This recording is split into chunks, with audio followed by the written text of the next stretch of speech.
औसतन 10 सीरियल्स रोज शूट होते हैं, करीब 10 फिल्में होती हैं और वेब सीरीज के सेट यहाँ पर लगते रहते हैं। और इस वक्त यहाँ पर कुछ भी नहीं है।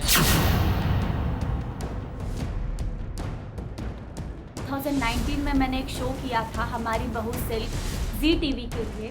7 महीने हमने वो शो शूट किया और हमें 7 महीनों में से सिर्फ 1 महीने का पैसा मिला है। मैं बिल्कुल हाथ जोड़ के रिक्वेस्ट करना चाहूँगी सभी आर्टिस्ट एसोसिएशन से कि प्लीज़ एक्टर्स की मदद कीजिए। इनफैक्ट एक्टर्स इतने परेशान हैं कि वो सुसाइड कर रहे हैं। जहां सारा देश लॉकडाउन 4.0 में प्रवेश कर चुका है, तो वहीं माया नगरी मुंबई इस महामारी से सबसे ज्यादा ग्रसित है। और बदहाल है इसी माया नगरी में अपनी सपनों की दुनिया बसाने आए तमाम कलाकार। महाराष्ट्र के सरकार से और देश के प्रधानमंत्री नरेंद्र मोदी जी से मेरा निवेदन है कि मैं एक आर्टिस्ट हूँ, एक छोटी मोटी आर्टिस्ट हूँ। प्लीज हमारे लिए जो लोग नहीं कर रहे हैं, जो लोग नहीं सोच रहे हैं, जिनका ये काम है, हमारे तक कोई भी सुविधा नहीं आ रही है। हमें कोई भी नहीं पूछ रहा है कि आपको क्या तकलीफ है। आज हम बात कर रहे हैं मुंबई में इस लॉकडाउन में फंसे कलाकारों की, जिनका जीना दूभर हो गया है पैसों की कमी के चलते। माया नगरी मुंबई की जगमगाती दुनिया के पीछे का अंधेरा आज डेली वेग यानी पर डे मेहनताना वाले कलाकारों के लिए तालाबंदी किसी त्रासदी से कम नहीं है। न खाने के लिए राशन है और न ही घर का भाड़ा देने के लिए पैसे बचे हैं। खुद की जेब खाली है तो बेचारे अपने घर क्या भेजे। और तो और न शासन न ही प्रशासन इनकी सुध ले रहा है। ऐसे में ये कलाकार अपनी व्यथा सोशल मीडिया के माध्यम से सुना रहे हैं।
हाल ही में अभिनेता मनमीत ग्रेवाल की आत्महत्या ने सरकार के सामने कई सवाल उठा दिए, जिन्हें आप सीरियल आदत से मजबूर में देख चुके हैं। इस लॉकडाउन में पैसे की तंगी के चलते मनमीत ने खुद की जान गंवा दी। आखिर क्या थी मनमीत की आत्महत्या की वजह, बता रहे हैं मनमीत के दोस्त अभिनेता विनीत रैना, और उठा रहे हैं मनमीत की मौत पर सवाल। नमस्कार, मैं हूँ विनीत रैना। आज पूरा विश्व कोरोना वायरस की चपेट में है। लाखों करोड़ों लोग, लाखों करोड़ों परिवार इस बीमारी से प्रभावित हैं। जहाँ एक तरफ इस बीमारी के संक्रमण से लोग अपनी जान गंवा रहे हैं, वहीं दूसरी तरफ फाइनेंशियल बर्डन्स की वजह से लोग अपनी जान गंवा रहे हैं। हाल ही में मैंने अपनी फ्रेटर्निटी एंटरटेनमेंट इंडस्ट्री का एक एक्टर खो दिया, मनमीत ग्रेवाल, जिसके पास अपना किराया भरने के लिए पैसे नहीं थे, क्योंकि हम लोग वर्क फ्रॉम होम नहीं कर सकते। बहुत सारे एक्टर्स की, टेक्नीशियंस की पुरानी पेमेंट्स अभी तक नहीं आई है। तो मनमीत ने एक ही रास्ता चुना, आत्महत्या का। क्योंकि उसे नहीं समझ में आ रहा होगा कि वो अपने खर्चे कैसे उठाएगा, अपने परिवार को कैसे पालेगा। लेकिन मैं आप सबसे कहना चाहता हूँ कि आत्महत्या इसका हल नहीं है। अगर आपके अंदर ऐसे विचार आते हैं तो प्लीज़ मैं हाथ जोड़कर विनती करता हूँ कि अपने दोस्तों से बात कीजिए, अपने परिवार से बात कीजिए, लोगों से मदद मांगिए। और मैं रिक्वेस्ट करता हूँ अपनी फ्रेटर्निटी के सभी लोगों से कि एक दूसरे से बात कीजिए, उनको हौसला दीजिए, धैर्य दीजिए। ये एक मुश्किल वक्त है और हम धैर्यवान रहकर ही इसे हरा सकते हैं। फाइनेंशियल क्राइसिस का कोई हल नहीं है, इसीलिए मैं अपनी फ्रेटर्निटी के सारे प्रोड्यूसर्स से जिन्होंने पुराने पैसे नहीं दिए हैं, मुझे पता है उनके लिए भी ये उतना ही मुश्किल वक्त है, लेकिन थोड़े पेमेंट या कुछ मदद जिनको पुरानी पेमेंट नहीं मिली है उन्हें मिल जाए। ऐसे ही हम लोग साथ मिलकर इस लड़ाई को जीत सकते हैं, क्योंकि कहीं ऐसा ना हो कि कोरोना वायरस तो चला जाए लेकिन उसके साथ साथ हम अपने कई टेक्नीशियंस, अपने एक्टर्स यूं ही खो दें। आत्महत्या इससे लड़ने का हल नहीं है, हम साथ मिलकर इससे लड़ेंगे। मैं रिक्वेस्ट करता हूं सरकार से भी कि इंडस्ट्री की मदद करने के लिए सामने आए। प्लान्स, स्ट्रेटजीज, ये सब, इन सब चीज़ों पे काम करें ताकि हमारी शूटिंग्स जल्दी स्टार्ट हो और लोग काम पर वापस लग जाएं। वैसे अभिनेता मनमीत की मौत से पूरी इंडस्ट्री सख्ते में है और तमाम कलाकार इस पर अपनी अपनी प्रतिक्रिया लगातार दे रहे हैं। इनमें से कुछ ऐसे भी हैं जो मनमीत के सह कलाकार भी रह चुके हैं। अभी रिसेंटली मनमीत करके जो एक्टर थे उन्होंने सुसाइड की। Stop being inhuman. मैं आप सबसे विनती करता हूँ, रिक्वेस्ट करता हूँ कि प्लीज़ हमारे इस मैटर को बहुत सीरियसली लें। मैं नहीं चाहता कि कोई एक नया मनमीत आए and I feel really sorry for that guy because इतना परेशान होगा कि उसने सुसाइड ही कमिट कर ली। एंड सोच के भी मुझे I feel really bad for him, but I think we can't help it. I think this is how it works. खाना है, पीना है, परिवार है, सब कुछ है, समझती हूँ, बट करना तो है ही, लड़ना तो है ही, क्योंकि मरना तो है ही, पर मरना कब है वो ऊपर वाला तय करेगा। हम क्यों अपनी जिंदगी खत्म करें? हमें तो सिर्फ खुश रहना है। घर पर रह के बहुत सारे काम होते हैं। आप घर पे कुछ खाना बनाइए, आप घर में सफाई कीजिए, वेब सीरीज देखिए, डांस कीजिए, सोइए, बहुत सारी चीज़ें होती हैं, एक्सरसाइज करिए। पर टेंशन में आके, डिप्रेशन में आके सुसाइड करना ये सॉल्यूशन नहीं है, क्योंकि आप तो मर के चले जाएंगे और आपके पीछे आपका परिवार, उनका तो सोचिए। मनमीत के बारे में मैं क्या कहूँ,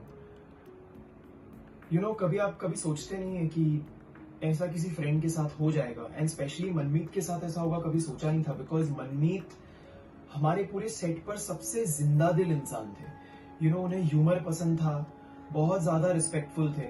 हमारी जो यंगस्टर्स की कास्ट थी उसमें उम्र में हम सबसे बड़े मनमीत थे, लेकिन ऐसा एक भी बार नहीं हुआ कि उन्होंने किसी को भी नाम से पुकारा हो। वो हर किसी को पाजी बोलते थे, हर किसी को पाजी बोलना, अपने छोटे से भी सीखने का जो उनके अंदर चाह था कि मुझे सिखाओ कि ये कैसे कर रहे हो आप, ये कैसे कर रहे हो। आ जाते थे, बैठ जाते थे साथ में, आधा घंटा बात करते थे, पाजी आपने वो कैसे सोचा आपने। सो एक बड़ा ही हम्बल इंसान, बहुत ही अच्छा जिंदा दिल इंसान। व्हाट्सएप के जितने ग्रुप्स हैं हमारे, सब में मनमीत का मैसेज आना ही आना है। हर किसी को पूछना पाजी कैसे हो, हर किसी को बर्थडे पे विश करना, त्योहार पे विश करना। कभी कभी ये सारी बातें यूजुअली बड़ी छोटी लगती हैं, लेकिन जब ऐसा कुछ हो जाता है अनफॉर्चुनेटली, तब इन बातों का महत्व एक्चुअली समझ में आता है। मैं आपको एक किस्सा बताता हूँ। हमारा शो बंद होने वाला था, ऐसा न्यूज आना शुरू हो गया था कि शो बंद होने वाला है। मनमीत इतना अफेक्ट हो गई उसको ये चीज कि मनमीत ने गुरुद्वारे में जाके अखंड पाठ करा दिया शो के लिए, हमारे शो के नाम पे, और सेट पर आके नेक्स्ट डे सबको कड़ा प्रसाद बांटना शुरू कर दिया। मैंने कहा यार ये क्या कर रहा है तू लंच में? कहते नहीं पाजी मैंने अखंड पाठ कराया शो के लिए, आप देखो शो बहुत लंबा चलेगा अपना। और एक एक स्पॉट बॉय, एक एक लाइटमैन को जाके उसने अपने हाथ से कड़ा प्रसाद की सेवा करवाई। आई थिंक जब एक ऐसे इंसान के साथ कुछ ऐसा हो जाए जो इंसान दूसरों की इतनी मदद करता हो, अगर उसकी मदद कोई ना कर पाए ऐसे वक्त पर, और बड़ा ही जिंदा दिल खुददार इंसान, कभी उसने ये पता नहीं करने दिया कि यार मेरी लाइफ में ऐसी कोई प्रॉब्लम चल रही है। अनफॉर्चुनेटली ऐसा हो गया, एंड इट्स एब्सोल्युटली शॉकिंग यार दैट दिस इज हैपनिंग। एक एक्टर ग्रुप पे एक मैसेज खोला जिसमें मैंने पढ़ा कि मनमीत आदत से मजबूर में जो थे वो नहीं रहे, he committed suicide. It was very shocking for me because मैं उस शो का हिस्सा थी और मैंने मनमीत के साथ काम किया है। एक ऑफिस सेटअप पे आधारित था ये शो, और हम दोनों ही ऑफिस में काम करने वाले थे। तो शो की सेटिंग कुछ ऐसी थी कि मनमीत की जहाँ सेट पे उनके प्लेसमेंट थी, that was nearer to my desk. और जब भी शॉट कट होता था या शॉट प्रिपेयर हो रहा होता था और हम लोग सेट पे होते थे, तो ऑब्वियसली वो मेरे साथ आके बहुत बातें करते थे। इन पर्सन जितना मुझे याद है मनमीत के बारे में, ही वॉज एक्सट्रीमली जोवियल। मतलब कोई ना कोई एनेक्डोट, कोई ना कोई जोक, कुछ ना कुछ मस्ती वो हमेशा ही करता रहता था। And actually to read that news piece that he was depressed enough and उन्होंने सुसाइड कमिट किया was actually very shocking. Because अक्सर हम लोग ऐसा सोचते हैं कि जो लोग इतने हंसमुख होते हैं they can deal with things, and but sadly that's not been the case. extremely shocked to actually read that article. But having said that, I think हम सभी इतने जैसे कहते हैं ना डिप्रेसिंग टाइम्स, या कह लीजिए कि थोड़ा अनप्रेसिडेंटेड टाइम से गुजर रहे हैं। हमारे ख्वाब ख्यालों में भी हमने कभी ऐसा नहीं सोचा था कि ऐसा भी कभी टाइम आएगा। And the uncertainty of tomorrow, I think, is which is a lot more difficult for some people to deal with. पूरी इंडस्ट्री ही इससे गुजर रही है, कोई नहीं जानता कि कब काम पे वापस जाएंगे। इससे क्या क्या सीखने को मिला वो तो एक अलग मुद्दा है, but I would just like to say कि सिर्फ हम ही नहीं, आई थिंक हर इंडस्ट्री, हर इंसान अपने लेवल पे किसी न किसी अनसर्टनिटी और डिप्रेशन या जनरली इस दुख से गुजर रहा है। तो all I can say is that please कितनी भी मुश्किलें हों किसी के सामने, please reach out to family, reach out to friends. There has to be a way out. I am so disturbed and so sorry for his family.